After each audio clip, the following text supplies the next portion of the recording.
painting you're about to see is not only one of the most striking in the history of art, but also one of the most unsettling. Within it hides a gaze that says it all, a flash of rage, humiliation, and defiance that grips us the moment we lock eyes with it. Its name is The Fallen Angel, and it was created in 1847 by Alexandre Cabanel, a young French painter who, at just 24 years old, dared to depict Lucifer like no one had before. Here, the fallen angel is not a monstrous being or a demonic shadow, but a figure of almost divine beauty. His body, sculpted with the perfection of a Greek god, lies on a rocky ground, his muscles tense, his hands clenched as if trying to contain an emotion on the verge of explosion. But what truly captivates us is not his body, it is his gaze. Cabanel forces us to hold Lucifer's stare, to confront those eyes filled with hatred, resentment, and something deeper than mere downfall. Above him, the sky still gleams with the presence of victorious angels celebrating God's glory. Lucifer, on the other hand, is alone, defeated, but has he truly accepted his fate? Why do his eyes burn with such intensity? Is it the pain of defeat that consumes him, or the fury of one plotting revenge?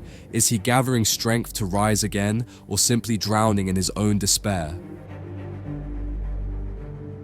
Alexandre Cabanel was only 24 years old when he painted this work, but his notoriety in the art world had begun long before. At the age of 17, he was accepted into the prestigious École des Beaux-Arts, the epicenter of artistic training in France, and just 3 years later, he debuted at the Salon de Paris, the most influential art exhibition of its time. During his stay in Rome, Cabanel created an advanced study for the painting, in which many of the elements defining the final version were already present. The posture of Lucifer, the rocky landscape, and the multitude of angels floating in the sky could already be seen, but crucial details were still missing. In this preliminary version, Lucifer appears with his head bowed, his gaze lost, and one hand over his forehead, conveying a sense of absolute defeat. However, something changed in Cabanel's vision when he finally completed the definitive version. In the final painting, Lucifer no longer appears defeated but defiant. His eyes, now staring directly at the viewer, convey a mix of anger, resentment, and a more elusive emotion that is harder to decipher. Another interesting detail is the transformation of the setting. In the final work, dark clouds take on a greater prominence, reinforcing the dramatic atmosphere of the scene.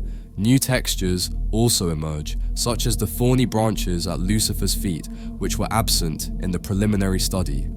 The influence of the art Cabanel absorbed in Rome is evident in every detail of the painting. Lucifer's anatomy is reminiscent of classical sculpture, with his muscular body and idealized proportions, almost like a Greek mythological hero.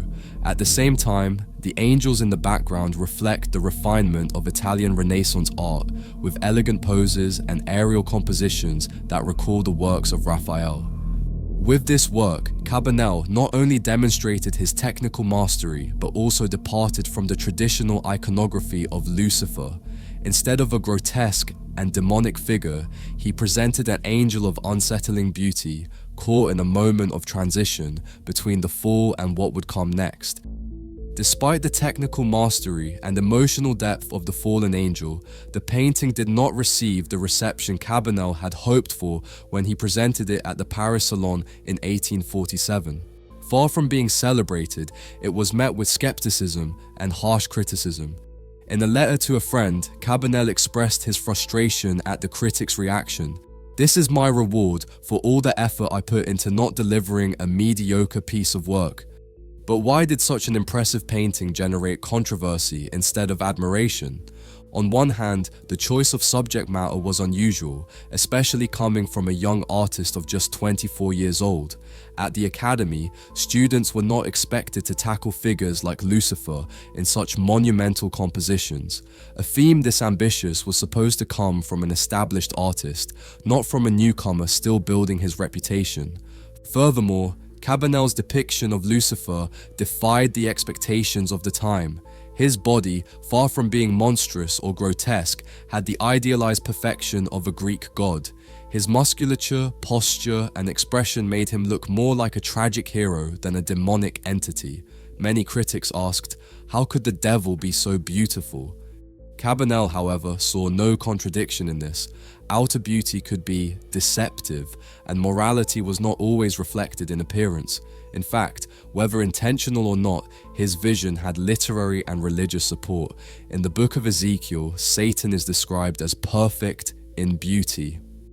Another criticism the painting received was its emotional rawness.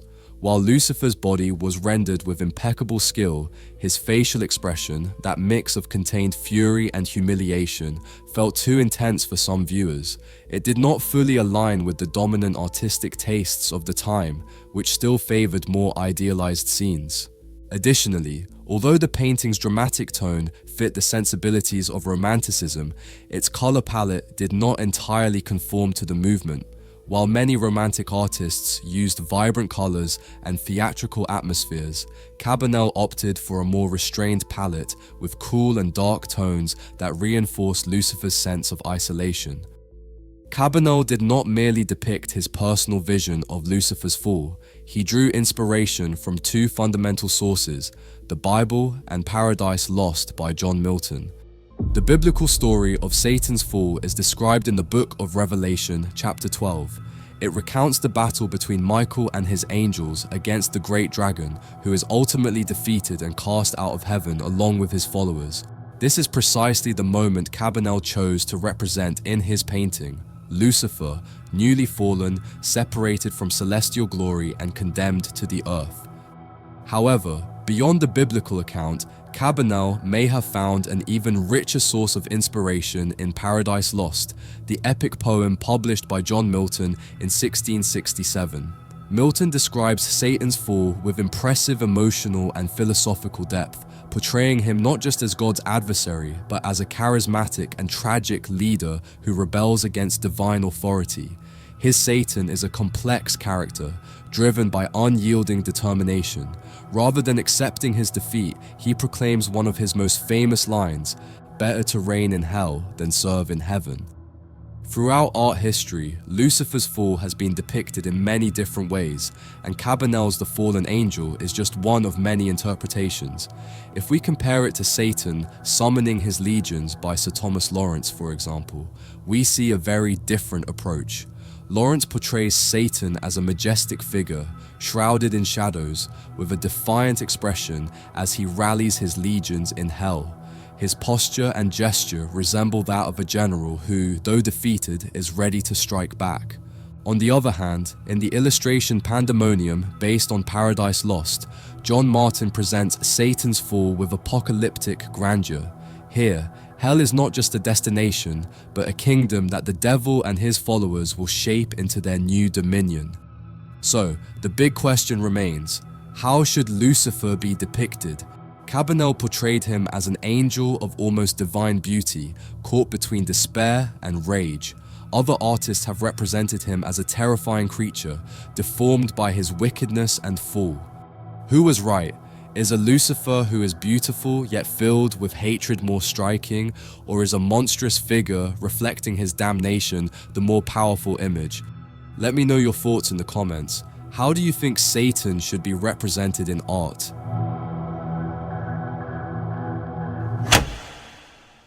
Thank you for watching this video until the end. If you enjoyed it, don't forget to leave a like and subscribe to learn about art every week. If you'd like to have this painting in your home, you can now purchase it from our website.